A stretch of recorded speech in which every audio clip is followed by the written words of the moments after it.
Jag gjorde raketcomeback i alla fall. Tog ett EM-guld ganska snart efter det. Sen blev jag sjuk igen. Men jag visste liksom, okej, nu vet jag att det funkar. Det kommer gå liksom. Vi bär alla på framgångsfaktorer som vi kan använda på olika ställen. Liksom. När jag visste att jag kunde bli världsmästare, det var då jag satte det målet på riktigt. Och det var inte så att jag visste att det skulle vara en dans på rosor dit. Jag visste att det skulle vara jäkligt tufft och nästan omöjligt. Men det var möjligt. Alltså jag såg den möjligheten väldigt konkret. Så. Och om man sviker det löftet för sig själv, ja, då ska man ju bli lite förbannad på sig själv också. Ja. Vad vill vi komma fram till, Anna, idag? Nej, men jag vill gärna dela hur jag ser på framgång. Hur man blir framgångsrik och vad som är viktigt egentligen att tänka på. Och vad är framgång då för dig? För mig är det när det känns bra i magen egentligen. Och jag gillar ju stora mål och små mål.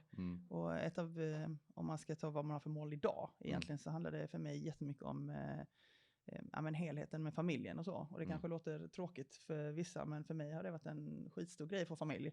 Och att få det att funka och alla aktiviteter och hit och dit och ändå göra intressanta saker på dagen. För mig, det är ett mål. Som är stort, ja. Men det är balansen liksom på något sätt då? Ja. Health, wealth, relationships brukar man snacka om. Ja, lite grann så, ja, exakt. Ja. Och du har ju en intressant karriär bakom dig. Jajamensan. Du har hållit på jävla länge. Jag försökte läsa på lite grann, kolla på din YouTube, den enda YouTube-filmen som finns när du pratar, som är 5 år gammal där också. När du står och snackar lite grann.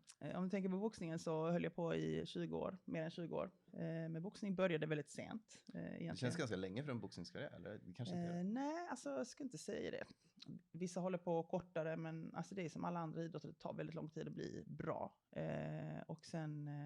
Får jag bara fråga, hur bra blev du då? Jag var ju dubbelvärldsmästare, 3 gånger Europamästare, varit på 2 OS, vilket är det största jag har gjort. Så att jag var bra. Och det var liksom olympisk boxning som jag har förstått är någonting annat än Mike Tyson-boxning. Ja, precis.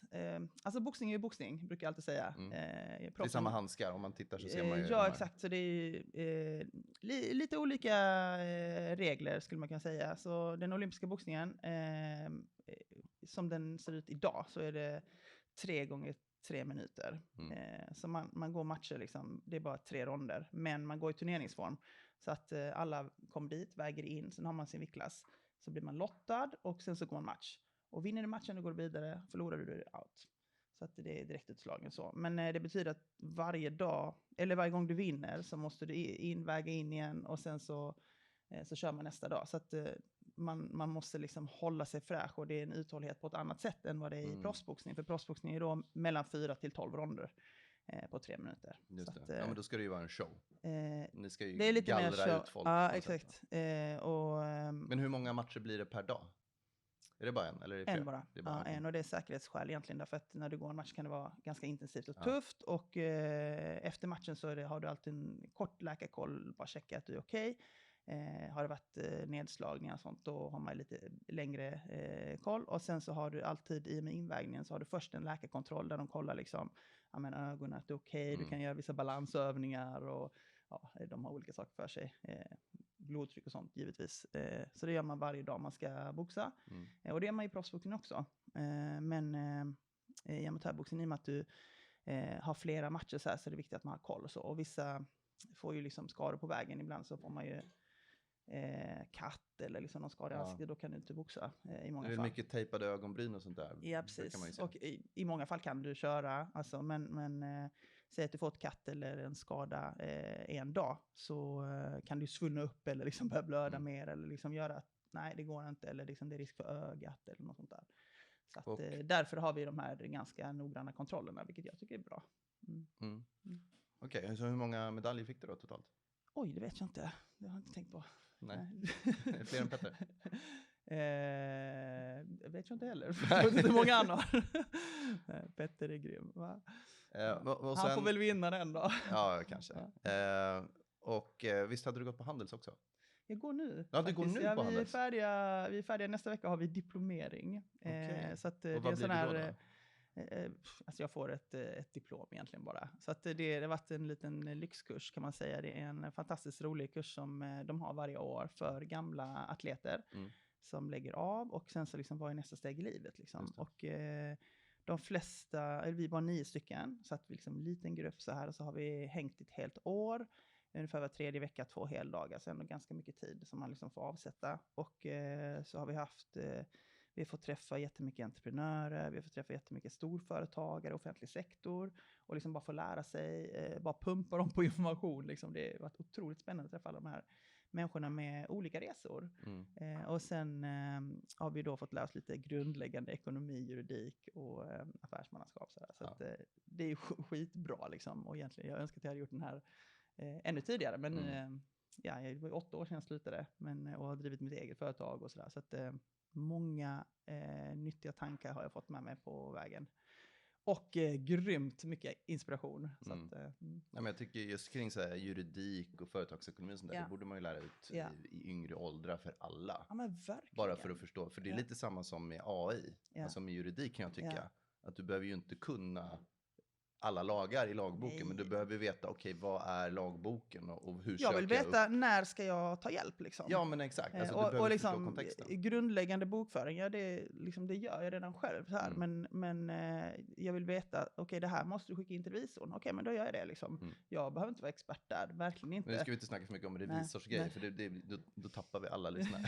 Tänker jag med debet och kredit och så. Jag tar hjälp där. Ja. Men om vi kommer till liksom det köttigaste och göttaste först då. För du har ju haft en lång karriär, 20 år som sportskvinna, säger man så? Ja. Eller idrottskvinna. Idrottare, om man nu ska vara könlös där. Politiskt korrekt, vem vet. Och jag såg på din föreläsning att det har varit mycket upp och ner. Du hade vissa liksom sjukdomstillstånd som påverkade det här.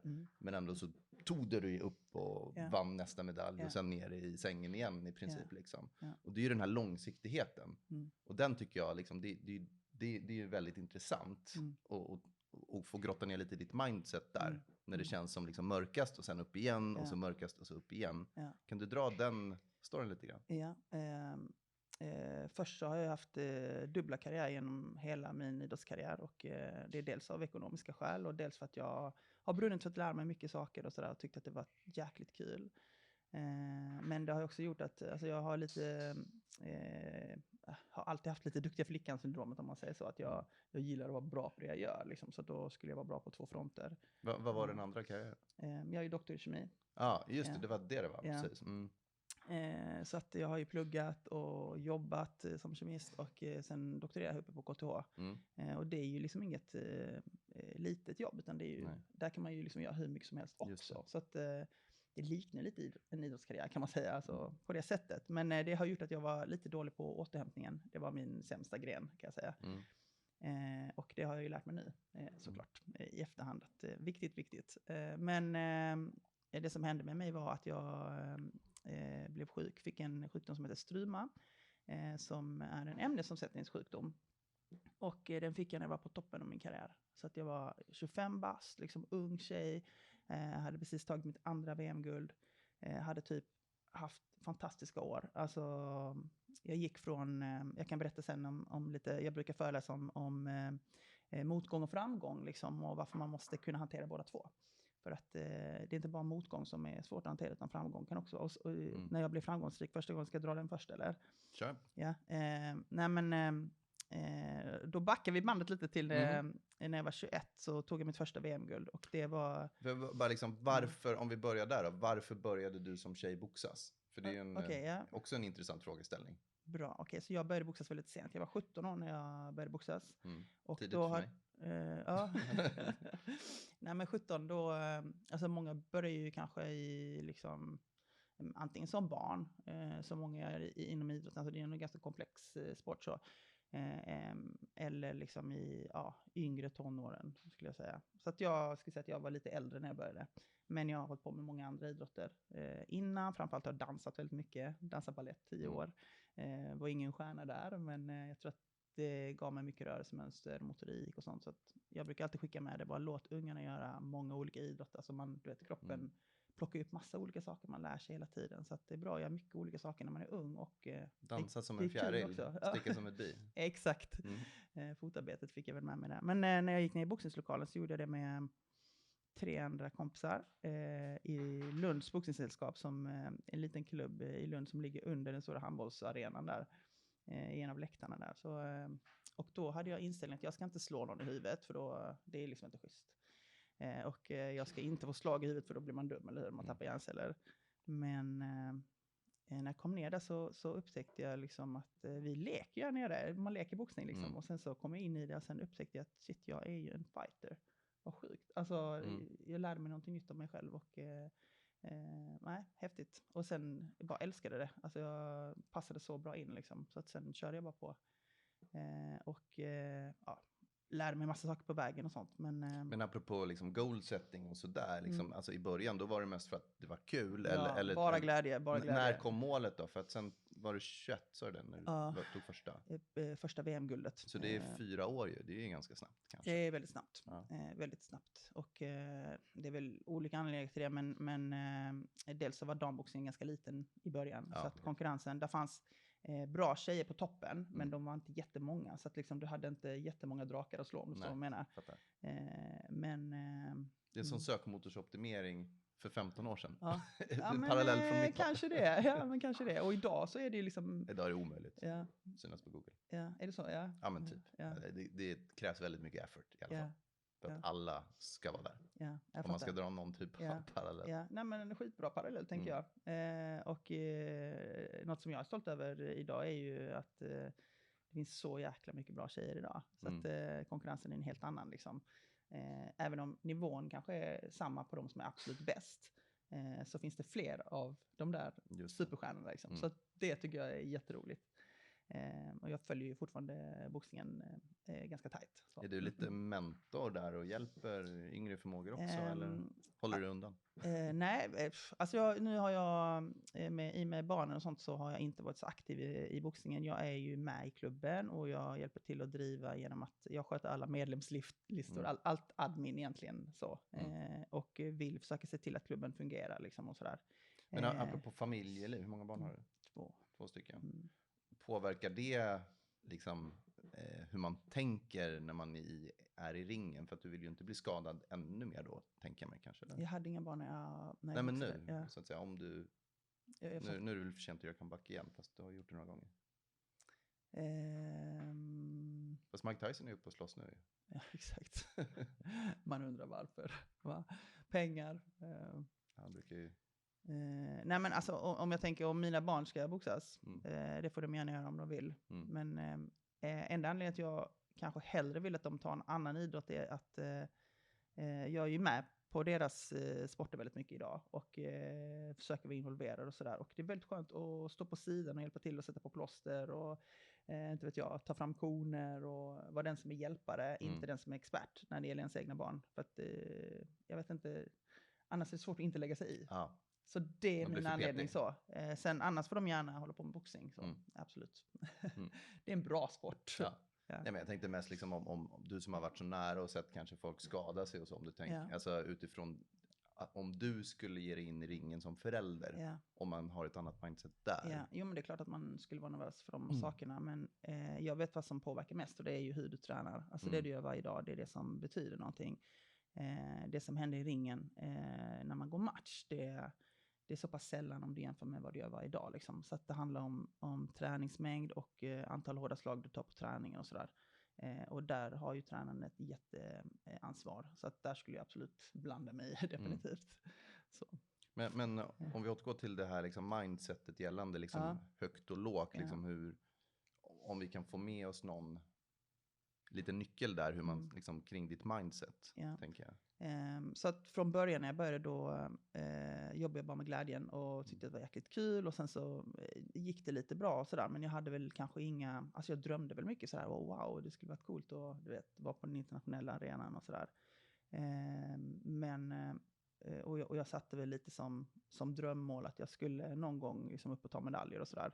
Men det blev inte tydligt för mig förrän jag på mitt första EM då var jag med lite liksom se och lära och så egentligen.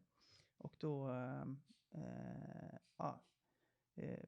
tog jag en silvermedalj och det var så här, jag fattade inte vad som hade hänt riktigt. Utan jag stod där och hade liksom överträffat mina egna förväntningar, överpresterat och stod där med en silvermedalj. Och till saken hör att dagen innan så satt jag i bastun och plockade vikt. Du vet, vi ska ju väga in varje dag. Så här. Och jag satt där i bastun liksom ganska själv. Och funderade just över det här med liksom, vem är jag? Och ska jag... Då är man liksom, imorgon det finns möjlighet att jag kan bli Europamästare. Men det var skitsvårt för mig att se. Liksom. Ska jag vara bäst i Europa? Vilken grej liksom. Och det hindrade mig i den matchen som jag gjorde sen. Så att när jag stod på pallen med min första internationella medalj så var jag skitförbannad på mig själv. Och typ grät på pallen och var liksom arg. Och liksom där stod jag med en silvermedalj från EM och det är skitstort liksom. Men höll du tillbaka eller var det någon block där mentalt? Det var, jag blockerade mig själv för jag trodde inte på mig själv. Och du har inte tid att vänta idrott. Alltså idrott händer så här. Det finns inga liksom gå tillbaka och göra om. Utan det går ju sjukt fort liksom 3 gånger 3 minuter. Lite för mycket i huvudet, lite för mindre känsla. Ja, du måste in och köra. Och du måste tro till 1000% på det du gör. Om du inte tror på det du gör, alltså tvekar du. Det finns inte utrymme för att tveka. Och det är liksom, alltså, då får du en smäll i huvudet sen när man kör liksom. Så att, och jag tittade på mig själv där och då och såg ju att liksom Europa, väldigt starka mimikklass på den tiden. Jag kollade på matchen jag hade gjort. Det var en ryska som jag mötte i finalen och tänkte fan jag kan slå henne. Och liksom, om jag hade kunnat bli bäst liksom där och då fattade jag liksom bara shit, jag kan fan bli bäst i världen. Så det som gjorde att jag liksom bara kunde sätta det där tydliga målet. Och då bestämde jag mig att jag ska bli. Och så blev det. Så det var ganska häftigt. Så. Men om du vill snacka mer om mål också så tycker jag att det är skitviktigt att förstå vad som krävs för att ta sig till målet. Det är viktigt att sätta tydliga mål. Och det inspirerar ju också sen när man ska göra det dagliga jobbet, tänker jag. Sen är det skitviktigt också att inte bara sätta resultatmål. Utan det är ju det du gör för att nå resultat som är viktigt, alltså prestationen egentligen. Så att man har det i fokus hela tiden. För om du tänker på att du står där med händerna uppe liksom och har vunnit. Det är inte det du ska göra. Det är vänster, höger, det är högerkrok, det är gå undan. Alltså det är det där som du ska göra. Och det är det du måste ha fokus på hela tiden. Liksom. Hur blir jag bra på det? Ja, men det är ju att sätta upp systemet liksom, eller schemat kanske. Ja, precis. Och en jävligt bra plan. Ja. Otroligt viktigt. Så har du, alltså apropå planen där, om vi bara dubbelklickar där, har du någon så här generell, det är klart att ditt schema i sportförberedande syfte ser ut på ett visst sätt, men finns det några så här generella grundregler eller nycklar som du brukar komma in på när du föreläser också mot näringslivet? Jag brukar säga att man ska bryta ner, ta delmål, liksom, så att liksom, hur lång tid har jag på mig att nå det här målet, och sen delmål, så att man ser att man är på rätt väg hela tiden, stämma av, om inte på veckobasis, så på alltså varje dag helst. Liksom. Och då stämmer man av, liksom, vad är rätt, vad är fel, liksom, hur kan jag justera, så man kan finjustera den där planen hela tiden. Så att jag tycker att man ska göra, även om det är ett långsiktigt mål, så detaljerad plan som möjligt för att nå målet. Och sen får man justera på vägen. Liksom. För att det är ju din roadmap liksom, för hur man ska ta sig dit. Och har man inte den planen, då drömmer man bara. Alltså. Det tycker jag. Så att det där är skitviktigt att vara jättenoggrann. Och sen stämma av. Och när man idrottar så skriver man jättemycket träningsdagbok och sådär också. Så att man kan gå tillbaka, känns det rätt, känns det fel. Alltså vissa perioder är ju ganska grisiga, med mycket mjölksyra, man mår lite dåligt i psyket för att man tränar väldigt hårt, kroppen är hårt påverkad och då blir psyket lite, då kan man bra gå tillbaka, kolla, okej, så kändes det förra året också när jag var i den här perioden. Liksom. Så att man kollar tillbaka på sin egen historia och jämför med sig själv hela tiden. Sådär, det tycker jag är bra. Men tänk just angående målsättning.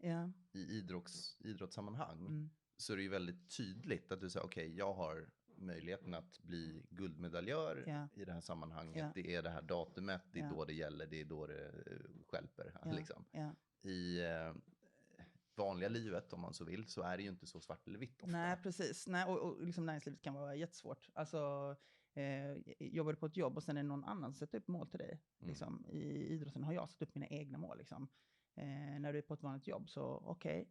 Det viktiga är att man tar reda på, hur bidrar jag bäst varje dag? Men jag tänker, inom näringsliv, det blir ju lätt så här, ja men omsättningen ska vara så här, eller vi ska ha den här kundnöjdheten i procent. Alltså det blir ofta såna här KPI:er som blir ganska trubbiga på ett sätt. För att det liksom... väldigt, väldigt trubbiga. Och då, där tycker jag också att det är viktigt liksom, Men det målet då, liksom, hur ska vi göra för att nå det då? Rent praktiskt, att man försöker bli så praktiskt som möjligt. Därför att annars är det omöjligt att uppnå. Eller det är omöjligt att prestera liksom.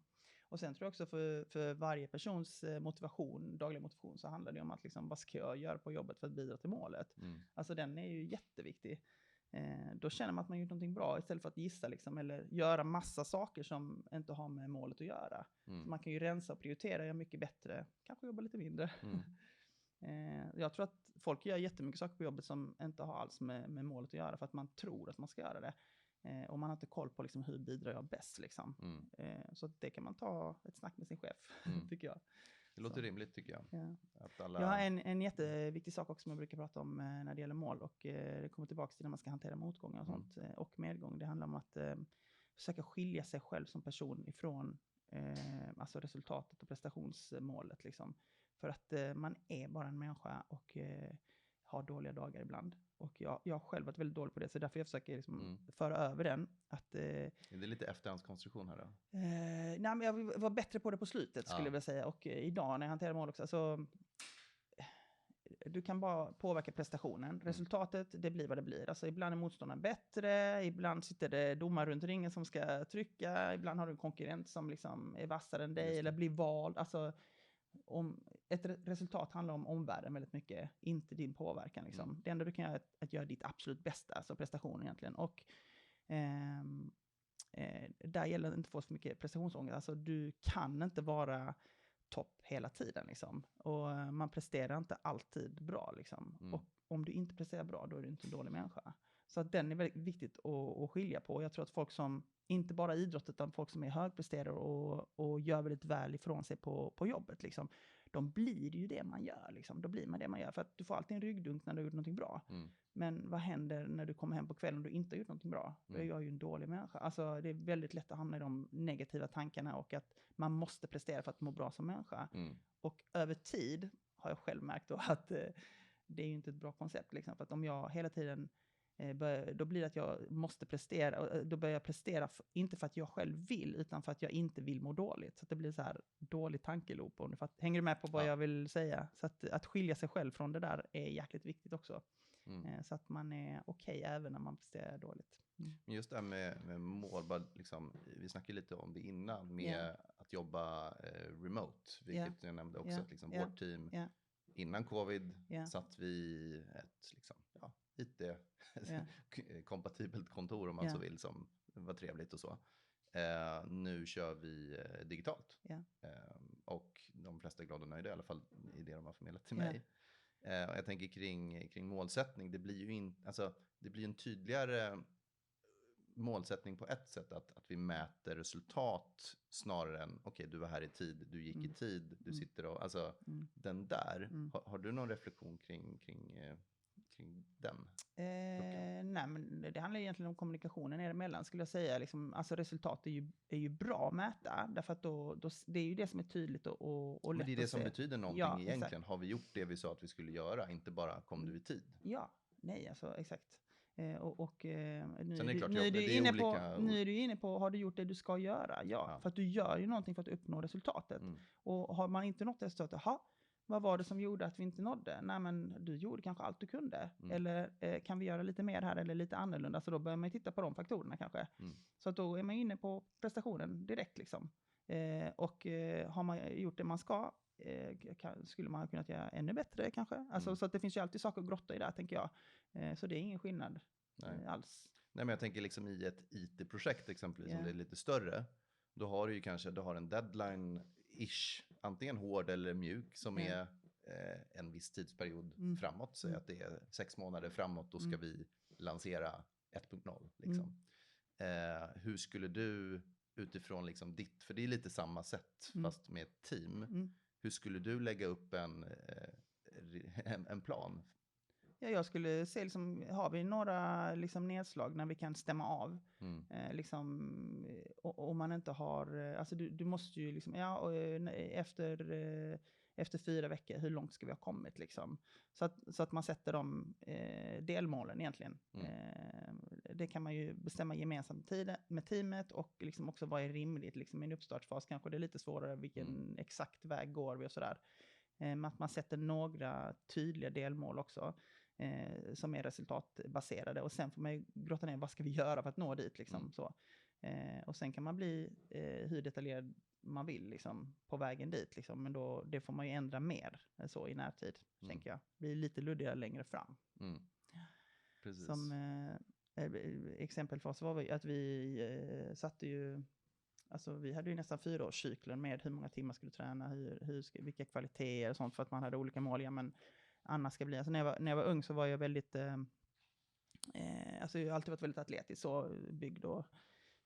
men jag var lite smalare, inte lika muskulös liksom, och vill liksom att jag ska bygga på mig muskler över tid. Så då behöver man ju ha, när ska jag få in den kvaliteten på den här 4-årscykeln till exempel.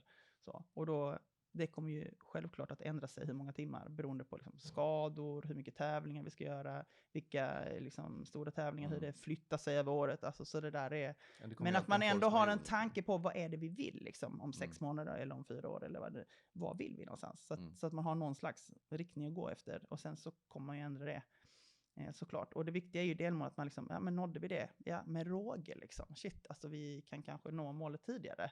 De där 6 månader är ingenting. Liksom. Vi når det på 3. Och att man då justerar, för att det blir mycket roligare. Eller att, oj, nej, det här kommer aldrig gå på 6 månader. Vad ska vi göra? Vi måste ta in mer folk. Eller vi kanske får skjuta det lite framåt. Liksom. Nej, det får ta 8 månader. Liksom. Men jag tror inom företagssvängen, så ju mognare man blir och har gjort ett antal projekt, så märker man ju också, okej, det som man tror är alltid ofta för kort. Vilket gör att man får baka in en längre deadline och hellre kanske överraska positivt än negativt. Så det är väl mitt råd där. Men jag tänker, bara apropå din träning. Hur många styrketräningspass och hur långa mellan 17-årsåldern och 21-årsåldern? Oj, hur många totalt? Nej, per vecka då. Kan vi bryta ner på. Vecka? Så, är det varje dag? Styrka? Ja. Nej, inte varje dag. Men alltså säg att jag tränar mellan 10-14 pass i veckan. Ungefär. Totalt alla olika typer av pass då? Ja, precis. Och styrka kanske 3 pass. Alltså ren styrka, och då alltså, kör mycket basstyrka som är typ knäböj, frivändningar, ryck, sådana grejer. Med lite vikter och sånt härligt. Och så bakar man in lite... Alltså på varje pass har man ju nästan någon slags alltså skadeförebyggande, så det, om man nu ska kalla det för styrka eller prehab eller vad det är. Men det är ju också att man stärker muskeln kan man säga. Sen har vi en ganska mycket, alltså vi behöver mycket grundkondition, mycket löpträning på grund av det, och på grund av att hålla vikten nere också. Så att vi är ute och springer en hel del också, intervaller och lite roadrunning. Så. Men nu när du så att säga är, hur ska man inte säga, till åldern till en kvinna. Jo då, det är lugnt. Men du har varit med. 44 bast. Ja, för fan. 80 då. Ja. Jag är 81. Men jag tänker bara, en person i vår ålder, du som har varit liksom elit. Ja. Hur mycket skulle du rekommendera en vanlig Svensson att träna per vecka för att liksom inte förfalla? Jag tycker man ska röra på sig varje dag. Ja. Och alltså, röra är en sak, en promenad, men liksom träning. Så om man är i våran ålder tycker jag att det är bra att fokusera lite grann på styrketräning. Och kanske 2-3 gånger i veckan. Och det behöver inte vara så himla blodigt, utan det är viktigt att det blir gjort. Så. Och ju oftare man gör det och ju mer man gör det, desto mer kan man ju lägga på. Sådär. Och styrketräning kan ju vara bara gummibandet liksom, om man är jätteotränad. Så. Men jag tror att styrkan är det viktigaste när man blir lite äldre. För dels så jobbar man ofta med rörligheten och sen så bygger man muskler. Och då kan man ju chans att man kan resa sig från stolen när man är 80. Lyfta sina barnbarn. Och man orkar mer och förbränningen ökar ju med muskler. Så att, jag tror att det är det man ska satsa på. Quality of life-träning. Ja, nej, men faktiskt. Men om man är en sån här som kanske trots att man har fått förmånen att få jobba hemifrån säger, jag har inte tid att träna. Fast man har all tid i världen egentligen. Det är klart man har tid. Ja, det är klart man har tid. Det handlar ju om prioriteringar. Vad är viktigt egentligen? Och då måste man ju se den stora bilden liksom. Jag misstänker att du har stött på sådana människor också. Och hur skulle du i så fall liksom motivera eller inspirera till den här personen? Jag brukar säga att jag själv tränar 30 minuter om dagen. That's it liksom. Så att har jag gjort idag, 30 minuter i morse. Alltså på gymmet, och mer än så kanske man inte behöver för att underhålla, bygga på lite extra. Tycker man att det är kul och har tid med extra, då kan man göra det. Men kanske inte behövs så jättemycket mer. Sen på det så är det ju bra att liksom göra den här vardagsmotionen. Liksom. Man tar trappan istället för rulltrappan. Ja. Kanske hoppa av en station innan och gå. Alltså det finns ju många sådana saker man kan hitta på när man inte har tid. Också. Jag ser så många i mina barns ålder som istället för att gå så kör de med sina elskoter. Ja, helt onödigt. Ja, det är fruktansvärt onödigt. För köp att det är en cykel då om du har lite bråttom. Ja, men det är ju gratis liksom motion. Alltså, du ska ju ändå ta dig från A till B. Ja, visst. Nej, jag håller med. Ja. Elskotrarna på gott och ont, va? Ja, men de har väl sin plats. Så att säga. Absolut. Men, nej, men det har de verkligen. Ja. Nej, men jag tror vardagsmotion och satsa gärna på lite styrka. Det är kul och det är inte för sent för att om man aldrig har kört när man är i vår ålder. Absolut inte. Och schemalägga. Absolut, ja. Så det gör jag idag. Så det, från idrotten har jag tagit med mig liksom, okej, sätt i kalendern, annars blir det inte gjort. Liksom. Man kollar på sin kalender så ser man, när ska jag få det gjort? Liksom. Och idag var det, jag hinner på morgonen innan jag ska träffa er. Och annars kommer det inte bli gjort. För sen så har jag en walk and talk med en kund som vi ska ut och promenera. Och sen så kommer jag ha barnen resten av dagen. Och då vet jag att liksom, klockan 8 ikväll då jag kommer inte göra det. Alltså. Så att man måste ju liksom rannsaka sig själv. Och då blir det också att det kanske inte jag hinner någonting på tisdag då. Nej, okej. Men då, det är fine liksom. För jag kommer köra de andra dagarna i veckan. Så stoppa in det i kalendern. Det viktigaste av allt. Ja, och jag tycker som om man jobbar på ett intensivt jobb kan vi till och med säga det till ledningen. Att nej, men det här är mitt träningsfönster. Ja, verkligen. Och specifikt så har ju vi att folk springer iväg på lunchen och tar en längre lunch eller whatever. Det är ju liksom, det uppmuntras. För att återigen, det är inte att sitta av tiden som är viktigt för mig. Utan det är att vi tillsammans kommer till dit vi vill att vi ska komma. Ja, precis. I många fall blir det ju mycket mer effektivt över tid.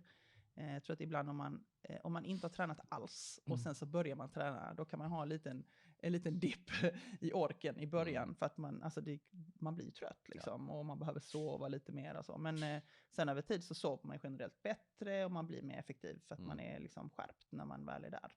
Men du kan också få den här beginners gains eller vad fan det heter. Ja, precis. Alltså att du, i alla fall med styrketräning, att du säger, alltså det syns från 0 till... Ja, det händer ofta mycket i början. Ja, men exakt. Och sen så blir man lite sur för att sen andra året så bara... Vad händer nu liksom? Ja. Men förhoppningsvis har man ju bra rutiner då, så att då fortsätter man ju liksom. Ja, nej, men just det här att jag menar, när man är yngre så kanske man tränar, speciellt nu när världen är som den är, alltså av fåfänghetsskäl. Medan uppe i vår ålder så är det ju mer så, men fan, man mår bra, man presterar bättre. Och jag tänker apropå dina liksom, upp- och nedgångar i din karriär också, som vi inte har pratat så mycket om, men som man får väl läsa mellan raderna att det har varit så kanske vi kommer in dit.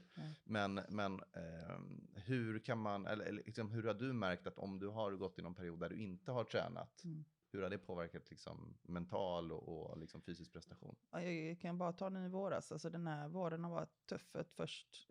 Småbarnsåren liksom. Det är alltid någon som är sjuk och då blir det liksom kaos i schemat och det kanske inte finns tid. Jag själv var sjuk i 5 veckor. Hade jag liksom någonting som satt i mig. Så jag kunde inte. Och då var det liksom, först var jag jättesjuk, feber hur länge som helst och sen kom det tillbaka. Och mentalt, jag mår jättedåligt. Men jag tror att jag blir mer påverkad, eller jag tror att alla blir påverkade. Men jag upptäcker mer hos mig själv för att jag är tränad på att upptäcka att jag behöver röra på mig. Så att jag mådde jättedåligt under de veckor jag inte fick. Så att, och jag tror att... På vilket sätt då? Lite deppig blir jag. Och liksom får mörka tankar och sånt. Så det händer ganska fort hos mig. Så. Och enkelt knep för mig är bara ut och spring eller gå till gymmet, kör din halvtimme, sen är man som en kvittrande fågel. Alltså det är som att vända blad. Så. Och jag tycker liksom just när det kommer till, för att det sägs ju också att det är väldigt många just nu som mår dåligt och har liksom den typen av symptom. Depression, liksom antidepressiva skrivs ut som aldrig förr. Och just alltså vi bor ju i världens bästa land. Vi har närheten till naturen. Vi kan komma ut. Visst, det var en jävla vinter. Men vad fan, men även på vintern kan man vara ute. Alltså, ja, 100%. Ja, och det är lite som att ta en kalldusch också. Det är ju så här, bevisa för sig själv. Man kanske inte behöver ta ett isbad. Men okej, jag går ut i snö och slask och tar min promenad alltså ändå. nu låter jag skithurtig, men jag tycker det är bra att komma ut på vintern också. Och grejen är det kommer kännas ännu bättre när du kommer in om du gått ut när det är november och det regnar. Och så kommer du in så bara yes I did it. Alltså då blir man lite extra stark på insidan. Ja men mind over body-aktigt liksom. Exakt, för mind over body. 25-27 grader och sol och fåglarna kvittrar och... Då klarar alla att komma ut. Ja exakt, då är en promenad en förmån så att säga. Men då är risken rosé och grillen liksom som är framme. Så ja. Det har väl sin plats också, apropå balansen som vi var inne på. Liksom. Ja. Om vi bara kika på upp- och nerdalarna. Du nämnde tidigare återhämtning och hur viktigt det är. Ja. Kan du sätta det i en kontext? Ja, när jag var 25 så var jag liksom i slutet på min utbildning. Så att, då hade jag pluggat först lite matte, sen kemi på Lunds universitet. Och tävlat på internationell nivå under lång tid. Och då liksom 2 pass om dagen, man reser jättemycket. Plus liksom studier på heltid. Och kanske inte alla tentor som gick hem, men de flesta. Och det var på bekostnad av sömn, skulle jag säga. Sov inte mer än 6 timmar om natten. Och du behöver vila mer än så om du liksom tränar på elitnivå. Skulle jag vilja säga. Och, har du någon antal timmar som best praxis? Nej men 8 är väl ett bra, alltså jag tror att alla har sitt eget så, men 8 är väl en bra, och jag tänker att man sover tills man vaknar, höll jag på att säga. Men då i alla fall så blev jag sjuk och fick den här struman som är en ämnesomsättningsrubbning, och ämnesomsättning sköts ju här i sköldkörteln bland annat, och där producerar man hormon. Och min ämnesomsättning flippade ut, så jag producerade jättemycket så här ämnesomsättningshormon. Och märkte liksom på mig själv att liksom hade jättehög puls, svettades och jag gick ner jättemycket vikt. Och i början ganska skönt, jag bara gött. Behöver inte liksom äta, det kunde käka jättemycket och vägde ändå bra och så. Men sen började det rasa i vikt och då blir det ju obehagligt liksom. Tappa muskler kanske och styrka också. Ja, alltså jag vet ju exakt hur jag väger varje morgon liksom. Alltså vi står ju på vågen varje morgon och ser liksom, och du kan diffa något kilo så på, du vet, vätska eller mens och liksom, du vet alla de här grejerna. Men jag rasade liksom och det var jätteobehagligt.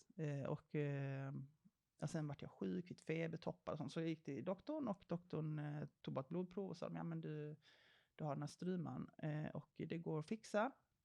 Det är bara du får käka lite tabletter här och så får du vila liksom. Du får inte lov att liksom träna eller göra någon slags fysisk aktivitet. Så där mådde jag också piss kan man säga. Men då i början så var det ganska skönt, för att då hade jag tappat jättemycket vikt och liksom hade en sån här stress i kroppen hela tiden. Jag var så här skakig i händerna och kunde liksom inte hålla någonting rakt. Så att jag hade, de sa att jag hade adrenalinpåslag hela tiden, för att de här hormonerna som man utsöndrar, de triggar igång andra grejer liksom. Så det var någon form av utmattning som triggade igång alltså, det här? Läkarna trodde att det var stress som triggade att jag fick det här. Och den sjukdomen, struman, alltså det är ju ingen ovanlig sjukdom. Men för kvinnor så sker det oftast i klimakteriet. Alltså att man får någon slags hormonpåverkan då. Men jag var ju liksom 25 bast. Så att det var ju inte normalt. Och då käkade de medicinerna och blev liksom tvärtom så här megatrött, så här hjärntrött, för jag vila jättemycket och så. Jag fick ta paus jag höll på med mitt examensarbete, fick ta paus där för jag orkade ingenting och bara låg och liksom, så gick jag upp jättemycket vikt för att man stoppar upp hela ämnesomsättningen. Och det var också så här mentalt jobbigt för mig, för att jag fick inte lov att liksom ut och röra på mig och sånt. Och där fick jag en sån mental break och fick liksom se över mitt liv lite grann. För att, hur gammal var du då? Då var jag 26 och hade egentligen bara kört på liksom, och höll på att avsluta mina studier, och jag kommer lite grann från en akademisk familj, så de var väl på lite bara, när det inte är dags att liksom, du vet, ta klivet till nästa. Liksom jag var redan världsmästare, Europamästare, jag hade gjort allting egentligen kan man säga. Och där liksom, att få ställa sig själv frågan där är lite så, i efterhand tacksam att liksom fick ställa frågan till mig själv. Vill jag fortsätta med boxningen? Och varje gång jag ställde den frågan till mig så kom det väldigt tydligt. Liksom, ja, det vill jag. Det är det jag vill. Alltså det var så här, wow, du vet, man fick sån skön känsla inombords. Bara, det är dit jag vill tillbaka. Liksom. Och läkarna bara, nej, jag tror inte det, va? Och jag tänkte, jo, det ska jag. Så att så fort jag fick så bara bort med medicinerna, trappade ner dem, började träna igen. Och en av de coolaste perioderna i mitt liv. Därför att flyttade upp hit till Stockholm. Tog ett projektarbete på KTH. Började träna. Och först så liksom, när jag tränade och liksom hade normal ämnesomsättning igen, då tappade jag liksom först all den övervikten som jag hade.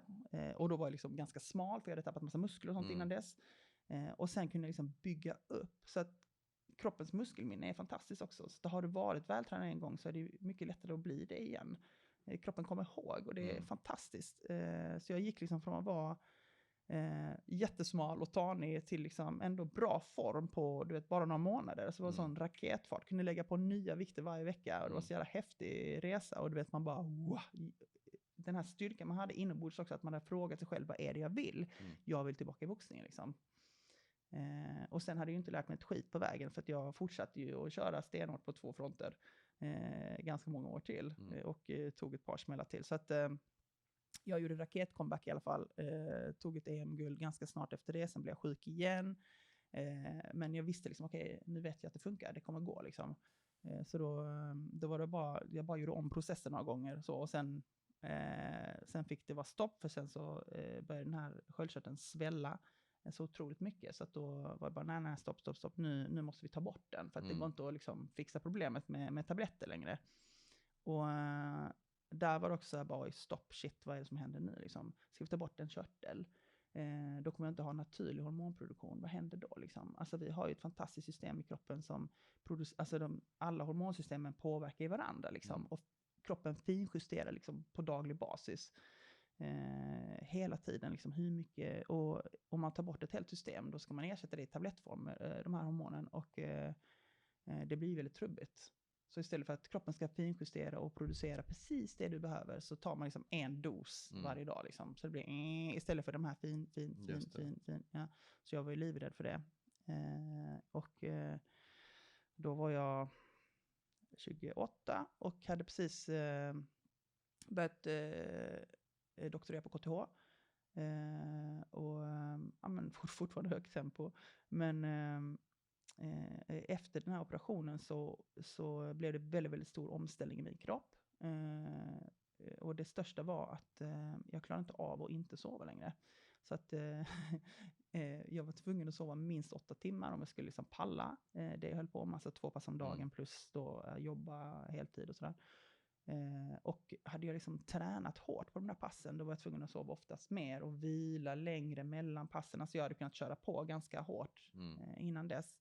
Men nu var jag tvungen att vila mycket mer mellan passen. Så jag vet, alla träningsprogram man har gjort under 15 år då var jag liksom, bara kastat papperskorgen. Så det var som att börja om liksom. Vad fan gör man nu liksom? Och det var jäkligt tuff period. Rent fysiskt skulle jag säga. Och mentalt, för att man gick i väggen hela tiden. Hela tiden in i väggen. Och där kände jag att nej, men nu kanske jag ger upp. En annan sak var också att jag växte, alltså jag la på mig mycket mer muskler. Och det handlar om att jag egentligen fick en lite lugnare ämnesomsättning totalt sett. För att jag antagligen haft lite för höjd ämnesomsättning, så att jag liksom brände av muskler innan. Och nu när jag fick lite mer stabilitet så bara smällde upp i muskler liksom. Och i min sport inte bra, för jag blev liksom för tung. Så att det där var ju jätteknepigt liksom. In i bastun då? Ja, men typ. Alltså det var ju inte nyttigt någonstans liksom. Så att men jag gick upp jättemycket vikt fast i muskler, och det är liksom inte bra heller för någonting att ha för mycket muskler och inget fett liksom. Så att där hade jag jättemycket problem. Men sen hände ju någonting väldigt stort då, och det var att vi hade kämpat jättelänge för att få in damboxning på OS-programmet. Och jag var väl en av de flaggpersonerna där, kan man säga, som hade liksom, jag hade varit väldigt framgångsrik i en viktklass under väldigt många år, och var en av spokespersons där. Och vi kom in på OS-programmet 2009 och skulle då tävla första gången 2012. Och av 10 viktklasser fick vi 3 och en av de viktklasserna var min. Så jag kände, jag kan inte ge upp nu liksom. Jag har kämpat för det här jävligt länge liksom. Så att men då fick jag jättefin hjälp ifrån Sveriges olympiska kommitté med nya kostrådgivare, nya träningsrådgivare och liksom hela paketet. Så att det var fantastiskt. Och då kom jag sakta i form igen och lyckades liksom ta mig tillbaka till en ny satsning skulle man kunna säga. Så det var lite annorlunda. Fick jobba med helt andra parametrar och sånt. Så att, ibland måste man bara göra om och tänka helt nytt liksom. Och inte köra... Alltså, men livet är ju inte statiskt. Livet är ju föränderligt. Ja. Och det kommer ju liksom nya förutsättningar. Ja, precis. Det var helt nya förutsättningar. Ja, och du reglerade sömnschemat därefter då. Men jag tänker, apropå kost och vikt och sånt där som du var inne på också. Justerar du kosten på något sätt i samband med det här också? Eller är det lite nyfiken på... jättemycket. Alltså när det handlar om vikt så är ju kosten nummer 1 skulle jag säga. Jag vet inte vad de brukar säga, men jag tror de brukar säga att det är runt 70%. Det är kosten liksom, resten är träning. Jag tänker för en normal person så är det lite intressant apropå en del tycker det är skitnördigt att snacka kost och så, men jag tycker det är intressant om man vill ha en sustainable peak performance som jag pratade om här om veckan. Hur äter man som elitidrottare för att liksom vara så stark och må så bra som möjligt? Ja. Nej, men det första är väl att veta vad man stoppar på tallriken. Till saken här att jag var vegetarian också till exempel. Så att det påverkar väldigt mycket. Hur får du proteinet då? Ja, det är ju ganska lätt. Det finns ju bönor och linser och allt möjligt sånt. Idag är det inte svårt att vara... idag äter vi mest plant-based. Alltså, bönor och ris? Ris, linser, bönor framförallt i olika konstellationer. Ja, så. Okay. Men det handlar om att man ska veta vad man stoppar på tallriken egentligen. Och att, men du är vegetarian nu och var det då? Ja. Hela exakt, tiden? Ja, och under perioden när du tog massa medaljer? Ja, men det är det är häftigt. Nej men absolut. Och alltså, jag har gjort en resa där också skulle man kunna säga. Alltså, när jag var ganska ung så såg jag någon dokumentär om liksom, djur och sånt och då blev jag vegan. Men gick i väggen för att jag fick inte i mig tillräckligt med näring. Så då fick jag gå tillbaka och äta kött igen och sen så gradvis så tog jag bort köttet och blev vegetarian. Och sen när jag avslutade min karriär så tog jag bort de flesta mjölk- och äggprodukter också. Så att idag äter vi nästan bara plant-based och är på hemmaplan alltså. En risk med en plant-based är ju ofta att det blir ganska mycket halvfabrikat istället för produkter. Vi lagar nästan all mat hemma. Så att det beror på vilken inställning du har. Så de allra flesta lagar kanske inte mat från grunden hemma när man äter all kost heller. Så att det där är mer, vem är du som person och vad lagar du för mat? Jag baserar det mesta på bönor och linser och potatis, goda sallader. Alltså det är viktigt att bli mätt liksom. Men du lagar från grunden? Ja, absolut. Det är det som är det primära. Liksom. Ja. Inte så mycket halvfabrikat då? Ja, lite, men inte, det mesta inte. Nej. Det mesta lagar jag från grunden, ja. En annan fråga. Som elitare, tog du kreatin då? Nej. Inte alls? Nej. Behövdes inte. Nej. Alltså de grejerna, jag har aldrig behövt det. Eller så. Och jag har alltid haft en bra typ muskeltillväxt och sånt. Så det finns ju genetiska faktorer och sen så finns det ju liksom vad du stoppar i det så. Så att jag behövde aldrig det för mig. Coolt. Jag tänker många tar ju det för mer tryck liksom. Ja, nej. Det kanske hade gjort skillnad, jag vet inte. Du fick ju medaljen ändå. Coolt, men vi var ju inne på återhämtningen där. Jag tror inte vi kom i mål va? Nej, inte precis. Nej, men som jag tänker idag så handlar det om, alltså, det är också ganska kul med boxning kan man ju säga liksom, vi extremt noggrann planering, man toppar formen, man tränar, man äter, och sen så har vi bantningen då. Och så bantar man som fan och då sabbar man hela den här toppningen liksom, som man gör. Så att du liksom kan planera år i förväg vad du ska liksom prestera vid en viss tidpunkt och så gör man allt det där med kroppen och sen så måste du liksom ta bort 3 kilo och så vätskebantar man och sen är det kört liksom. Så kosten är ju väldigt viktig för återhämtningen. Sömnen är ju kanske det absolut viktigaste för återhämtningen. Men det måste ju vara sjukt mentalt påfrestande när du står i ringen om du har liksom hardbantat bort liksom 3 kilo veckan innan? Jag skulle säga veckan, Eller dagen innan. Dagen, ja. Nej, men alltså, liksom, Nej, men alltså, jag skulle inte det här med bantningen är det är en vetenskap i sig, skulle jag säga. Och jäkligt viktigt att ha balans där. Och där liksom, jag skulle säga, ska man gå ner i vikt eller liksom gå upp i vikt, ta hjälp av någon som kan det där med kost. För att det är nästan som magi liksom. Alltså det finns, de kan ju mäta liksom, alltså vi har ju, kroppen är ju vårt redskap liksom, man kan mäta hur mycket fett man har, hur mycket muskler, vad är möjligt liksom på en viss tidsperiod så. Och vad, sen gör man ju det, vad är möjligt och hälsosamt så ska jag säga. Sen så gör vi ju någonting som ibland är lite ohälsosamt, och sista man tar bort det är ju lite extra vätska. Så att, och det är det som är, ja, om jag inte är vid viktgränsen på dagen när jag ska stå på vågen, så får jag ju svettas. Så det är det man gör, och då tar man på sig svettdräkten och så hoppar man lite hopprep och skuggas lite, går in i bastun eller lägger sig i ett jäkligt varmt bad, och så tappar man några kilo. Men blir man inte sjukt liksom utmattad då på något sätt? Ja, man lär sig hur man gör helt enkelt. Så att det gäller att veta ungefär hur mycket du kan ta bort. Så att jag hade min gräns, så jag visste att okej, när jag låg ju ofta liksom en bit över min vikt för att jag är en stor tjej, och sen ville jag vara en viss viktklass, och då hade jag liksom, när jag hade toppat formen, så ville jag inte ligga mer än 1,5 kilo. 1,5 kilo tar ungefär en halvtimme att ta bort med svettdräkten. Och du liksom, efter du har stått på vågen så kan du direkt dricka och äta, och då återställer man sig direkt liksom. Jag tror de brukar säga att du ska inte ta bort mer än 2-5% av din egen kroppsvikt, något sånt. Och med träning. Så att, och det är ju bara vätska liksom. Det har ingenting med fett eller någonting att göra, utan det är bara vätska. Så det tar man ju tillbaka så här. Men sen har man ju andra perioder under året när man kanske inte ligger så lågt i grundvikten. Och då kanske jag tog lite mer ibland. 3 kilo. Ja. Ja, jag tänker på så här, och det kan jag säga, det påverkar ju ofta prestationen på ett annat sätt. Liksom, speciellt om man ska gå många matcher. För att då ska du väga in varje morgon du boxas, ska du väga in liksom. Så att har du stått på vågen och sen gått in din match, och sen bara, det första du tänker, okej, nu har jag vunnit den här matchen, imorgon ska jag upp på vågen igen. Så att det är det första problemet du måste ta tag i, och sen är det nästa match liksom. Så att, och gå flera matcher så, det är jäkligt slitsamt att banta för mycket. Men om du svettas bort så här supermycket vätska innan, är du inte super törstig då? Jo, absolut. Ja, det är bara...